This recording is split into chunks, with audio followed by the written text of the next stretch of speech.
Base sa latest weather satellite image, kasalukuyan itong si Bagyong Juan ay nag-intensify dito sa Philippine Sea habang kumikilos dito sa may eastern section ng Luzon na nagdadala ng kaulapan at mga pag-ulan dito sa may eastern section ng Visayas, dito sa ilang bahagi ng Luzon at dito sa ilang bahagi po ng Mindanao, habang northeast monsoon naman po ang kasalukuyang nakakapekto dito sa may extreme northern Luzon. So as of 3 p.m. kanina, ang sentro nitong si Typhoon 1 ay namataan sa layong 605 kilometers east of Catarman, Northern Samar na may maximum sustained winds na 150 kilometers per hour malapit sa sentro at gustiness na umaabot ng 185 kilometers per hour. Kasalukuyan po itong kumikilos west-northwest sa bilis na 30 kilometers per hour. Base po sa track and intensity forecast nitong bagyo, so kasalukuyan pong itong bagyo ay kumikilos pa northwest patungo dito sa may eastern section ng Luzon at inaasahan po natin na maglalandfall ito dito sa may southern portion ng Isabela at northern portion ng Aurora by tomorrow evening hanggang Monday morning at inaasahan na tatawid po ito dito sa may Cagayan Valley, dito sa Cordillera Administrative Region, dito sa may Ilocos Region at kasama po ang Central Luzon, palabas ng West Philippine Sea by Monday morning or afternoon bago po lumabas ng Philippine Area of Responsibility by Tuesday afternoon. Nakikitaan po ito ng slight chance na magkakaroon ng slightly shift pababa ng itong track kaya maaari pong magkaroon ng direct hit or maglandfall ito dito sa may Catanduanes. Habang tumatawid po ito sa ating kalupaan, maaari po siya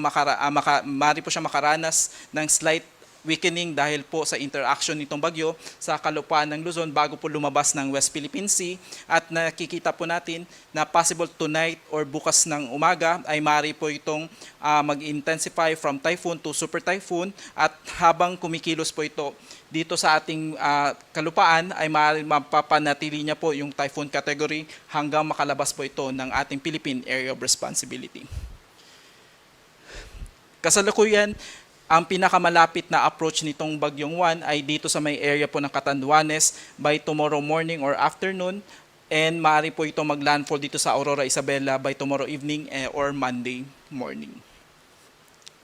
Kasalukuyan nakataas po ang signal number 3 dito sa may area po ng Catanduanes, dito po sa eastern section ng Camarines Sur, eastern portion ng Albay, dito sa may northeastern portion ng Northern Samar, habang signal number 2 naman po ang nakataas, particularly dito sa may eastern portion ng mainland Cagayan, kasama po ang Isabela,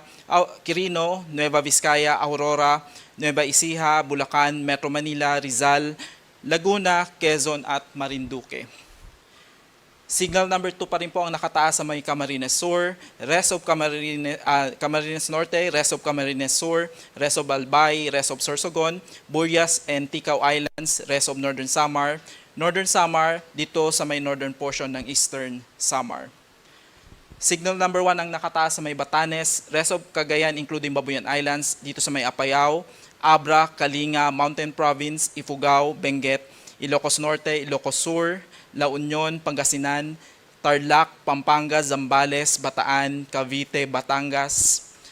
Dito din po nakataas ang signal number 1 sa rest of Masbate, Romblon, Oriental Mindoro, Occidental Mindoro kasama po ang Lubang Islands, Calamian Islands, Cuyo Islands, rest of Samar Province, rest of Eastern Samar, Biliran, Leyte, Southern Leyte, Bohol, Northern and Central portion ng Cebu kasama po ang Bantayan Islands at Camotes Islands, northern portion ng Negros Occidental at northern portion ng Negros Oriental.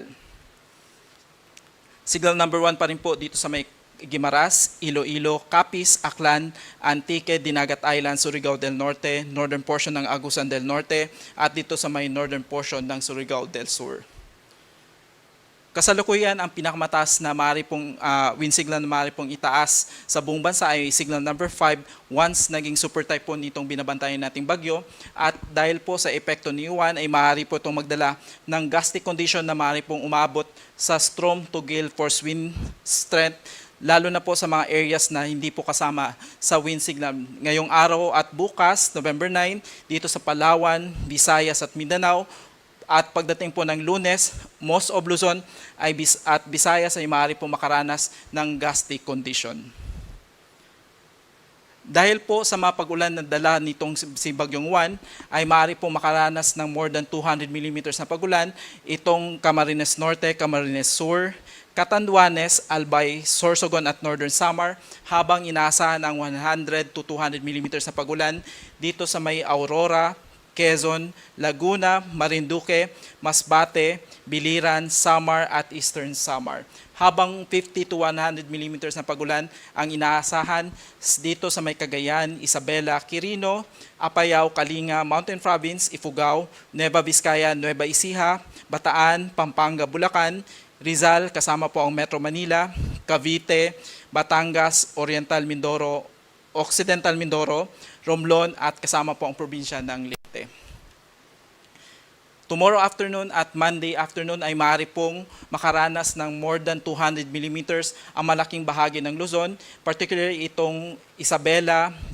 Nueva Vizcaya, Quirino, Aurora, Nueva Ecija, Quezon, Tarlac, Zambales, Pangasinan, Benguet, La Union, Mountain Province, Ilocos Sur, Kalinga, Abra at Apayao dahil po sa paglandfall nitong si Bagyong Juan, kaya po mararanasan yung malawakang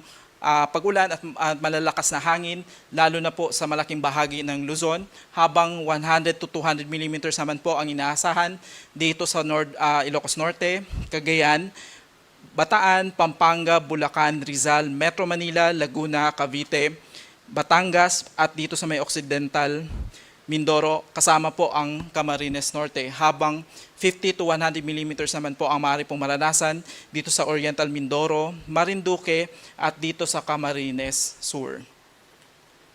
Dahil sa paglabas nitong si Bagyong Juan by Monday afternoon to Tuesday afternoon, maaari pong makaranas ng 50 to 100 millimeters na pag-ulan ang Zambales, Pangasinan, Ilocos Norte at Ilocos Sur, habang inaasahan na 100 to 200 millimeters na pag-ulan within 24 hours ang maaari pong maranasan dito sa may La Union at dito sa probinsya ng Benguet. Kasalukuyan, meron po tayong nakataas na storm surge warning na maaari pong maranasan within the next 48 hours, lalo na po dun sa mga exposed coastal communities na maaari pong makaranas ng wave height na maaari pong lumagpas ng 3 metro, particularly itong Cagayan, Isabela, itong Aurora, itong Quezon Province, kasama po ang Polillo Island, Camarines Norte, Catanduanes, itong Albay, Sorsogon at ito pong Pangasinan. Habang 2.1 to 3 meters naman po ang maaari pong maranasan na storm surge, particularly dito sa may Cagayan, dito sa may La Union, dito sa may western section ng Pangasinan, itong Quezon Province, Camarines Sur at dito sa may Northern Samar, habang 1 to 2 meters naman na storm surge ay maaari pong maranasan dito sa may Batanes, Cagayan, Ilocos Norte, dito sa may Ilocos Sur, dito sa nalalabing bahagi po ng coastal area po ng Pangasinan, dito sa may Zambales, Bataan, dito sa may Pampanga, dito sa may Bulacan, kasama po ang Metro Manila, Cavite, Batangas, ito pong eastern section ng Eastern Samar, Dinagat Islands at Surigao del Norte. Nakataas din po ang gale warning sa malaking bahagi po ng eastern section ng ating bansa, particularly dito sa may Batanes, Cagayan kasama pong Babuyan Islands, dito sa may Isabela, dito sa may Quirino, Quezon kasama pong Polillo Islands, Camarines Norte, Camarines Sur, dito sa may Catanduanes, dito sa may Albay, Sorsogon, Northern Samar, Eastern Samar, Dinagat Islands, Surigao del Norte, at kasama po ang Siargao at Bukas Grande Islands, habang nakataas pa rin po ang gale warning dito sa may Marinduque, Masbate, Romblon, Northern Coast of Cebu kasama po ang Bantayan at Camotes Islands, Biliran, Leyte, Southern Leyte, Samar at Surigao del Sur.